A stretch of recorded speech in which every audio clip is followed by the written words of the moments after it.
नमस्कार, मी Monali. Kitchen magic with Monali या चॅनलमध्ये तुमचं स्वागत आहे. आज आपण बनवणार आहोत ढाबा स्टाईल चमचमीत अख्खा मसूर मसाला, भरपूर कांदा, मसाले आणि झणझणीत असलेली ही रेसिपी भाकरी, पोळी किंवा भातासोबत अप्रतिम लागते. चला तर मग बघूया, सुरुवात करूया. चोळून चांगलं स्वच्छ धुतलं. मी हा मसूर रात्रभर भिजवला आहे. 2-3 पाण्याने धुतलेला आहे. स्वच्छ धुवून कमीत कमी 4 ते 5 तास पण तुम्ही भिजवू शकतात. इथं मी रात्रभर भिजवला आहे. मध्ये मीठ टाकून एक सिटी घेऊन घेऊ आपण. कढई ठेवा, त्यात तेल गरम करा. तापलेल्या राई घाला. राई तडतडली की जिरे घाला. बारीक चिरलेली हिरवी मिरची आणि लसूण पेस्ट आणि भरपूर कांदा. याला भरपूर कांदा लागतो. तुम्ही 1 कप मसूर घेतला असेल तर त्यात 3 पटीने कांदा लागतो. कांदा भरपूर पाहिजे. छान ब्राऊन झाला आहे. आपल्या इकडं मसूर पण शिजला आहे. बघू शकतात, मऊसूत झाला आहे. कांदा छान सोनेरी होईपर्यंत परतून घ्या त्याला. कांद्यामुळे भाजीला ढाबा स्टाईल चव आणि रंग येतं. आणि टमॅटो टाकला आहे मी.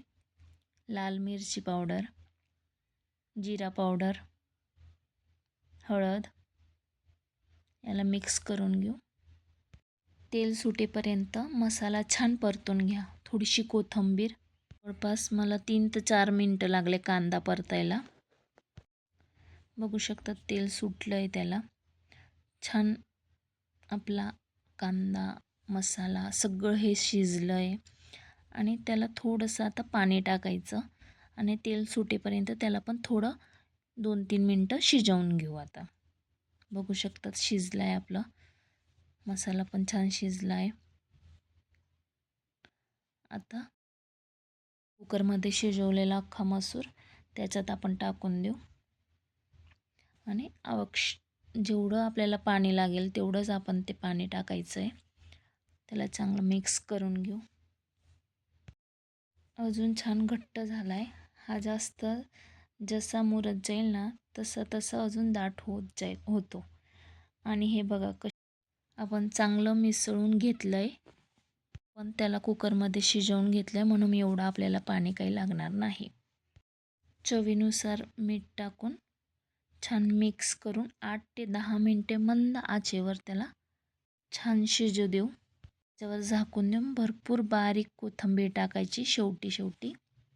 बघू शकतात. अरे वा, एकदम मस्त छान. अशाच नवीन रेसिपीसोबत भेटूया. त्याच्यासोबत बटर रोटी, तंदुरी रोटी किंवा साधी रोटी खाऊ शकतात तुम्ही. छान टेस्ट. मला कमेंटमध्ये सांगा की कशी वाटली. लाईक केलं नसेल तर लाईक करा. चॅनलला सबस्क्राईब करा.